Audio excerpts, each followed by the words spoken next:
अस्सलाम वालेकुम दोस्तों। उम्मीद है आप खैरियत से होंगे और आप सबको आपके अपने इस चैनल पर खुशामदीद।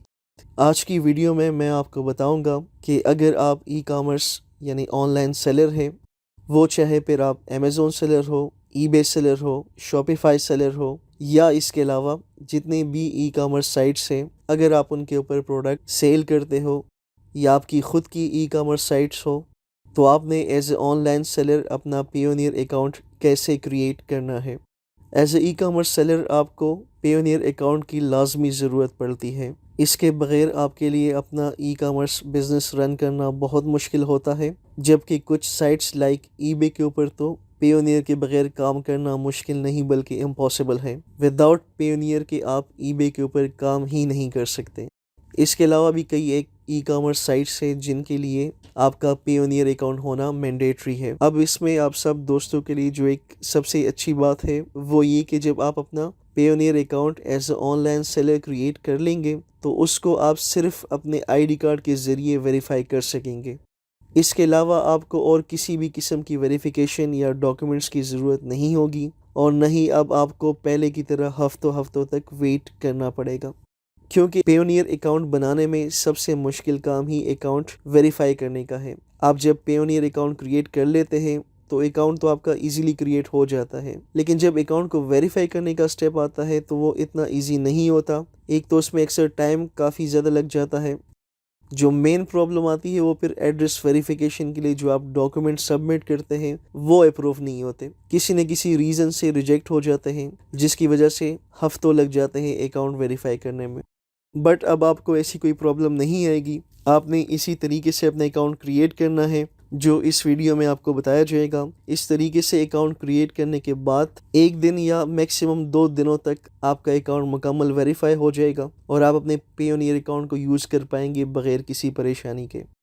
तो चलिए स्टार्ट करते हैं और देखते हैं कि आपने अपना pioneer account as a online seller कैसे क्रिएट करना है। सबसे पहले आपने गूगल के ऊपर आना है, यहाँ पर आपने लिखना है पियोनियर, देन सर्च करेंगे। उसके बाद आपने पियोनियर की वेबसाइट को ओपन करना है। जैसे ही आप पियोनियर की साइट को ओपन कर लेंगे, यहाँ पर आपको रजिस्टर की ऑप्शन नज़र आएगी, उसके ऊपर आपने क्लिक करना है। देन एक न्यू पेज ओपन हो जाएगा। अब यहाँ पर आपको सेकंड नंबर पर ऑप्शन नज़र आएगी ई कॉमर्स सेलर की, उसके ऊपर आपने क्लिक करना है। देन अगले पेज की तरफ आप चले जाएंगे। अब यहाँ पर आपको मंथली जितनी भी इंटरनेशनल पेमेंट्स रिसीव होती है वो अमाउंट यहाँ पर आपने मेंशन करनी है। इसमें आपको डिफरेंट ऑप्शन दी गई है, अपने हिसाब से आपने ऑप्शन को सिलेक्ट करना है। अगर आप न्यू है तो आपने फर्स्ट ऑप्शन को सिलेक्ट करना है, $0 I am just getting started. इसके ऊपर आप क्लिक करेंगे। देन नेक्स्ट पेज की तरफ आप मूव हो जाएंगे। इस पेज के ऊपर आपको रजिस्टर की ऑप्शन नज़र आएगी, आपने इसके ऊपर क्लिक करना है। रजिस्टर पे क्लिक करने के बाद एक न्यू पेज ओपन हो जाएगा और आपकी पियोनियर अकाउंट की रजिस्ट्रेशन का जो प्रोसेस है वो स्टार्ट हो जाएगा। यहाँ पर आपको 2 ऑप्शन दी गई है, दोनों में से आपने एक टाइप को सिलेक्ट करना है। अगर आप as a individual account create करना चाह रहे हैं तो आपने इंडिविजुअल को सिलेक्ट करना है। अगर आपकी कंपनी है तो फिर आपने कंपनी को सिलेक्ट करना है। तो मैं यहाँ पर इंडिविजुअल को सिलेक्ट करूँगा। उसके बाद आपने यहाँ पर अपना फर्स्ट नेम लिखना है, देन लास्ट नेम लिखेंगे। उसके बाद आपने अपना ईमेल एड्रेस लिखना है। ईमेल एड्रेस लिखने के बाद आपने फिर से ईमेल एड्रेस लिखना है। देन उसके बाद आप डेट ऑफ बर्थ लिखेंगे।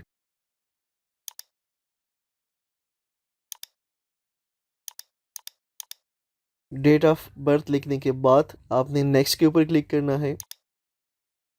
देन नेक्स्ट पेज की तरफ आप चले जाएंगे। सबसे पहले आपने कंट्री सेलेक्ट करनी है अपनी, जिस भी कंट्री से आपका ताल्लुक हो अपनी कंट्री यहाँ पर आप सेलेक्ट कर सकते हैं। मैं पाकिस्तान को सिलेक्ट करूँगा। उसके बाद आपने अपना एड्रेस लिखना है। एड्रेस लिखने के बाद आपने अपनी सिटी या टाउन का नेम लिखना है।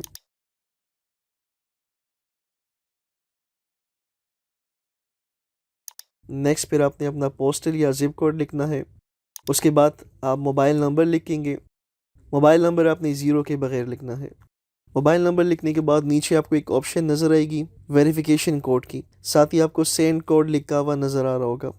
आपने सेंड कोड के ऊपर क्लिक करना है। सेंड कोड पे जब आप क्लिक करेंगे तो आपका जो मोबाइल नंबर आपने दिया होगा उसके ऊपर आपको एक कोड आएगा, वो कोड आपने यहाँ पर लिखना है वेरिफिकेशन कोड में। उसके बाद आपने नेक्स्ट के ऊपर क्लिक करना है। देन अगला पेज ओपन हो जाएगा। यहाँ पर आपका यूज़र नेम ऑलरेडी आपको लिखा हुआ नज़र आ रहा होगा। उसके बाद आपने अपनी पसंद का पासवर्ड लिखना है। पासवर्ड लिखने के बाद आपने वही पासवर्ड दोबारा लिखना है।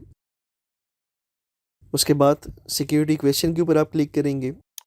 इनमें से आप कोई भी क्वेश्चन सिलेक्ट कर सकते हैं। जो भी क्वेश्चन आपने सिलेक्ट किया होगा उसका आंसर आपने यहाँ पर लिखना है, और जो आप आंसर लिखेंगे वो आपको याद होना चाहिए। उसको कहीं पर आप लिख कर सेव कर लें ताकि वो आपको बाद में याद रहे। देन उसके बाद आईडी डिटेल आपसे मांगी जाएगी। कंट्री यहाँ पर ऑलरेडी पाकिस्तान सेलेक्ट हुई है। अगर आपका किसी और कंट्री से ताल्लुक़ हो तो आप इसको यहाँ से चेंज कर सकते हैं। उसके बाद आईडी टाइप के ऊपर आप क्लिक करेंगे। आपको 3 ऑप्शन दी जाएगी, आईडी कार्ड की, आपके ड्राइविंग लाइसेंस की या पासपोर्ट की। मैं यहाँ पर नेशनल आईडी सेलेक्ट करूँगा। आप इन तीनों में से किसी भी डॉक्यूमेंट्स को सिलेक्ट कर सकते हैं। आईडी सेलेक्ट करने के बाद यहाँ पर आपने अपना आईडी कार्ड नंबर लिखना है। आईडी कार्ड नंबर लिखने के बाद यहाँ पर आपने अपना नाम लिखना है, लेकिन नाम जो आप लिखेंगे वो आपने लोकल लैंग्वेज में लिखना है। जिस भी कंट्री से आपका ताल्लुक़ हो आपने उसी लैंग्वेज में अपना नाम यहाँ पर लिखना है। तो इसके लिए आसान तरीका ये है कि आपने गूगल के ऊपर जाकर गूगल इनपुट टूल्स को ओपन करना है। यहाँ पर आपने ट्राई इट आउट के ऊपर क्लिक करना है और यहाँ पर आपने अपनी लैंग्वेज को सिलेक्ट करना है। अब यहाँ से मैं उर्दू सेलेक्ट कर देता हूँ। उसके बाद आपने अपना नाम लिखना है। अब ये पूरा नाम मैंने लिख दिया, मोहम्मद सुभान। तो पहले आपने फर्स्ट नेम को कॉपी करना है, उसको यहाँ पर आपने पेस्ट कर देना है। उसके बाद आपने सेकंड नेम कॉपी करके यहाँ पर पेस्ट कर देना है। नाम लिखने के बाद आपने फिर से नेक्स्ट के ऊपर क्लिक करना है। देन नेक्स्ट पेज ओपन हो जाएगा। यहाँ पर आपने अपना बैंक अकाउंट टाइप सेलेक्ट करना है। अगर आपका पर्सनल अकाउंट है तो पर्सनल अकाउंट को सिलेक्ट करेंगे। अगर आपका बिजनेस अकाउंट है तो आपने बिजनेस अकाउंट को सिलेक्ट करना है। मैं पर्सनल अकाउंट को सिलेक्ट करूँगा।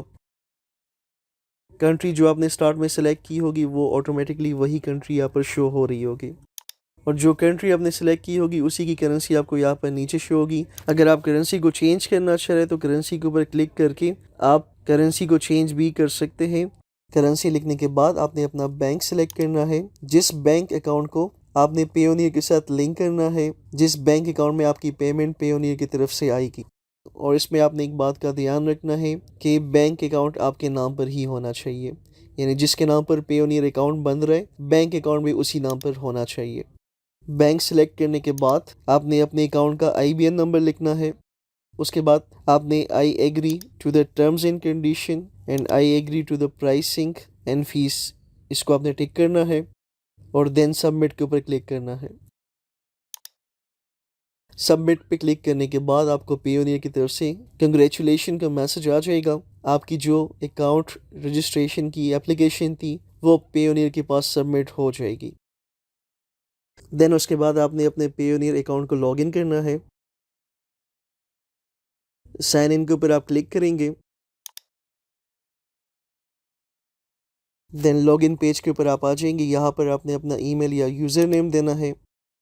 उसके बाद पासवर्ड देंगे और देन साइन इन के ऊपर आपने क्लिक करना है।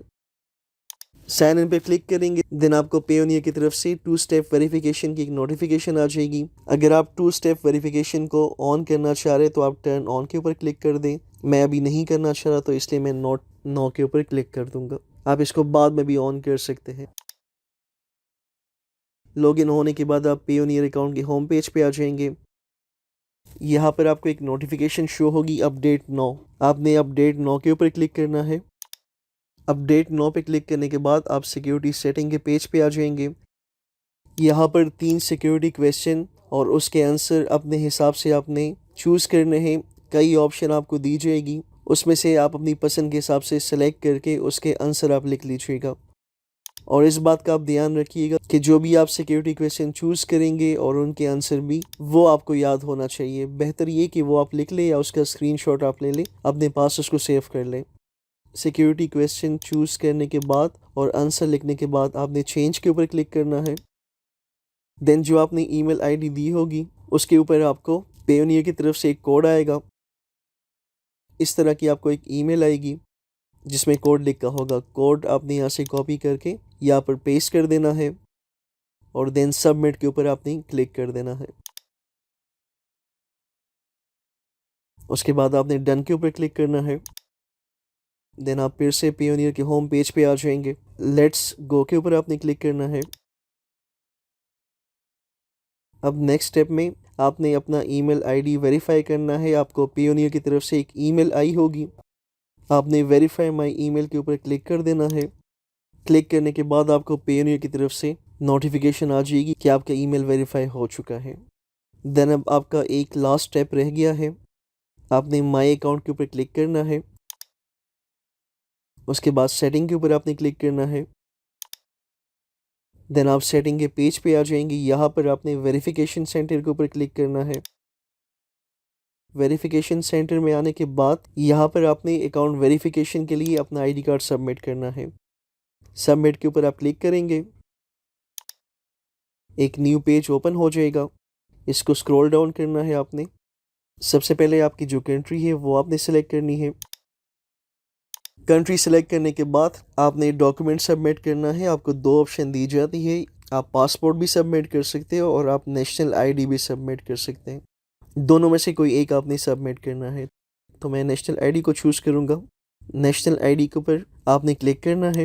अगर आपका पासपोर्ट है तो आपने पासपोर्ट के ऊपर क्लिक करना है। देन उसके बाद आपने पहले आईडी कार्ड के फ्रंट साइड को अपलोड करना है और फिर आईडी कार्ड की बैक साइड को आपने अपलोड करना है। तो पहले हम फ्रंट साइड को अपलोड करेंगे। ब्राउज के ऊपर आपने क्लिक करना है। ब्राउज पे क्लिक करने के बाद जिस फोल्डर में आपने डॉक्यूमेंट रखे होंगे अपने, वहाँ से उसको सेलेक्ट करने के बाद आपने ओपन के ऊपर क्लिक करना है। तो आईडी कार्ड की फ्रंट साइड आपकी अपलोड हो जाएगी। उसके बाद दोबारा आपने ब्राउज के ऊपर क्लिक करना है। उसी तरीके से आपने अपने आईडी कार्ड की बैक साइड को भी अपलोड करना है। देन आपने सबमिट के ऊपर क्लिक करना है। सबमिट पे क्लिक करने के बाद आपके डॉक्यूमेंट्स सबमिट हो जाएंगे वेरिफिकेशन के लिए। देन आपने फिर से पेयोनियर अकाउंट पे जाना है, बैक पे क्लिक करेंगे। बैक पे आने के बाद आप फिर से वेरिफिकेशन सेंटर में आ जाएंगे और यहाँ पर आप देख सकते हैं कि रिक्वायरमेंट में अभी किसी किस्म की कोई रिक्वायरमेंट नहीं है। नो ओपन रिक्वायरमेंट्स यहाँ पर आपको लिखा हुआ नज़र आ रहा होगा। इसका मतलब है कि मज़ीद आपको किसी किस्म के डॉक्यूमेंट सबमिट करने की ज़रूरत नहीं है। हिस्ट्री के ऊपर आप जब क्लिक करेंगे तो आपने जो अपने डॉक्यूमेंट्स अपलोड किए होंगे वो अभी अंडर रिव्यू में आ रहे होंगे।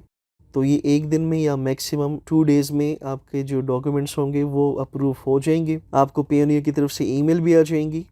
1 से 2 दिन गुजरने के बाद आपने दोबारा अपने पेयोनियर अकाउंट को लॉगिन करना है। वेरिफिकेशन सेंटर में आने के बाद आपने हिस्ट्री के ऊपर क्लिक करना है। तो आपको जो स्टेटस होगा वो अंडर रिव्यू के बजाय इस तरह आपको अप्रूव्ड लिखा हुआ नज़र आ रहा होगा। तो इसका मतलब है कि आपका पेयोनियर अकाउंट कंप्लीट वेरीफाई हो चुका है, डॉक्यूमेंट्स भी आपके अप्रूव्ड हो चुके हैं। तो ये था मुकम्मल तरीका कि आपने किस तरह एज ए ई-कॉमर्स सेलर अपना पेयोनियर अकाउंट क्रिएट करना है और किस तरह इसको वेरीफाई करना है। मुझे उम्मीद है कि इस वीडियो को देखने के बाद इंशाल्लाह आप दोस्तों को किसी किस्म की कोई प्रॉब्लम नहीं आएगी इसमें और आप इजीली अपना अकाउंट क्रिएट और वेरीफाई कर पाएंगे। तो इस वीडियो को लाइक और शेयर ज़रूर कीजिएगा, चैनल को भी सब्सक्राइब कर दें। आप सबका बहुत शुक्रिया। अल्लाह हाफिज़।